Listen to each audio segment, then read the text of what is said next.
Assalamualaikum warahmatullahi wabarakatuh.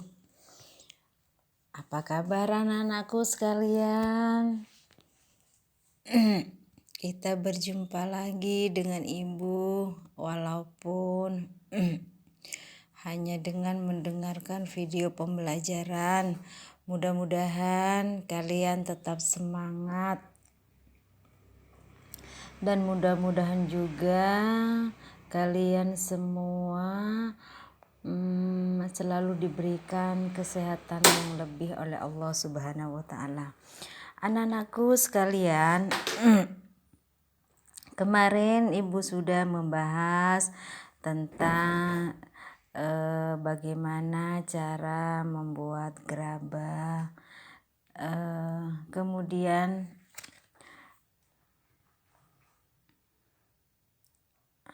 pengertian dari paragraf, ide pokok, dan lain sebagainya.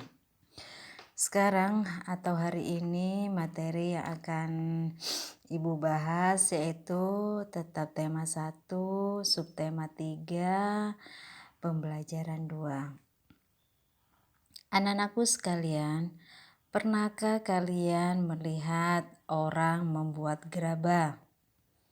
Pernah tidak? Kalau tidak pernah, Ibu jelaskan di sini cara membuat gerabah itu, yaitu kita memakai tanah liat yang kemudian dibentuk. Coba sekarang kita lihat di PB2 itu cara membuat gerabah. Cara membuat gerabah itu yang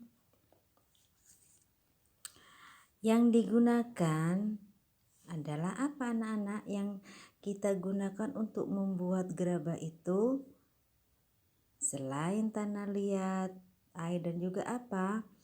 Adalah tangan dan kaki para pengrajin.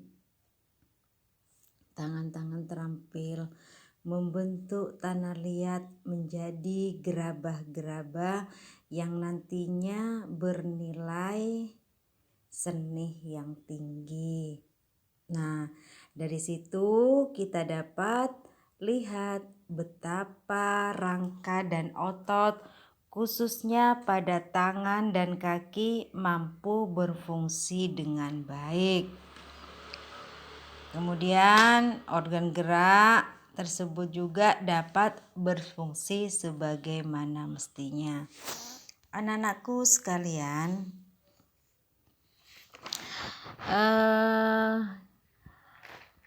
pada halaman 134 coba kita perhatikan ada seorang kakek yang berjalan dengan memakai tongkat. Perhatikan. Nah, kasihan ya anak-anak ya, berjalan tidak dengan semestinya. Biasanya orang berjalan itu tegak, namun kakek ini apa anak-anak? Bentuk badannya itu membungkuk. Ini disebabkan karena pada zaman dulu atau pada saat menjadi pengrajin gerabah, waktunya cuma dihabiskan untuk selalu duduk membungkuk tanpa menghiraukan apa? Tanpa menghiraukan istirahat. Nah, akhirnya tubuhnya itu menjadi bungkuk. Nah, kakek tua ini mengalami kelainan atau gangguan pada tulangnya sehingga tidak bisa lagi bekerja sebagaimana mestinya. Anak-anakku sekalian, coba sekarang kita amati macam-macam kelainan pada organ pasif atau tulang. Kelainan pada tulang. Yang pertama itu adalah fraktura atau patah tulang. Nah, ini fraktula atau patah tulang. Kelainan pada tulang ini akibat kecelakaan, baik kecelakaan kendaraan bermotor atau jatuh. Nah, di sini fraktura ini dibedakan menjadi dua, yaitu fraktura yang tertutup atau patah tulang yang tidak sampai merobek kulit atau otot. Yang kedua adalah fraktura yang terbuka atau patah tulang yang merobek menembus kulit otot. Ini adalah contohnya. Kemudian kelainan pada organ gerak atau tulang yang kedua adalah osteoporosis. Nah, apakah osteoporosis itu? Osteoporosis adalah kelainan pada tulang yang disebabkan karena adanya pengoroposan tulang. Seperti ini contohnya osteoporosis, pengoroposan tulang. Kemudian yang ketiga adalah kelainan pada organ gerak atau tulang. Yang ketiga adalah fisura atau retak tulang. Ini contohnya. Fisura atau retak tulang itu adalah kelainan tulang yang menimbulkan keretakan pada tulang akibat kecelakaan. Misalnya jatuh, kemudian juga kecelakaan pada saat mengendarai motor dan lain sebagainya.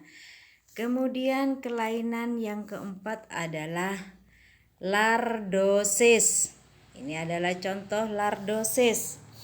Lordosis di sini adalah kelainan tulang karena sikap duduk yang salah sehingga tulang belakang melengkung pada daerah lumbalis. Hal ini akan mengakibatkan posisi kepala tertarik ke belakang. Kemudian kelainan selanjutnya yaitu skaliosis. Nah, ini contohnya adalah skaliosis. Apa yang dimaksud dengan skaliosis?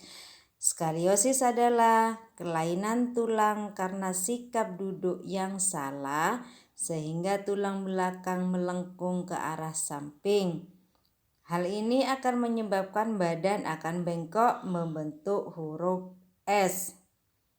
Kemudian kelainan pada tulang lagi yaitu kifosis. Ini contohnya kifosis. Apakah kifosis itu? Kifosis adalah kelainan tulang karena sikap duduk membungkuk sehingga tulang belakang membengkok ke belakang. Itu adalah beberapa macam-macam kelainan pada organ gerak pasif atau tulang. Anak-anak, biar kalian lebih paham, sambil lalu dicatat ya. Dicatat biar nanti belajarnya kalian enak. Nah, anak-anakku sekalian, itu ada yang tadi merupakan macam-macam kelainan pada tulang. Kemudian sekarang kita buka lagi halaman 138 tentang halaman 38 tentang paragraf dan ide pokok. Sebelumnya sudah dijelaskan apa itu yang dimaksud dengan paragraf dan ide pokok.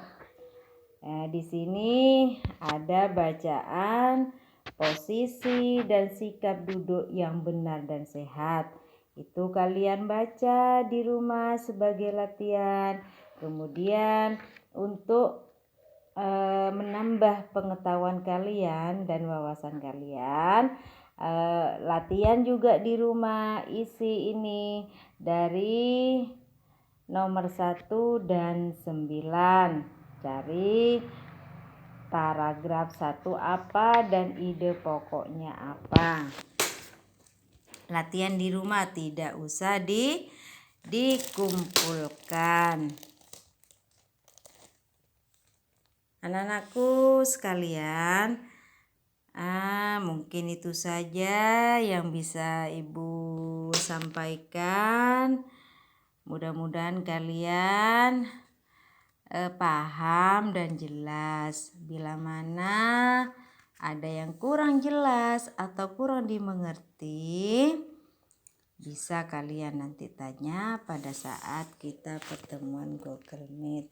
Selanjutnya kalian pelajari baca di rumah lagi pembelajaran 3. Mungkin itu saja anak-anak. Ibu akhiri. Wassalamualaikum warahmatullahi wabarakatuh. Semangat kelas 5B.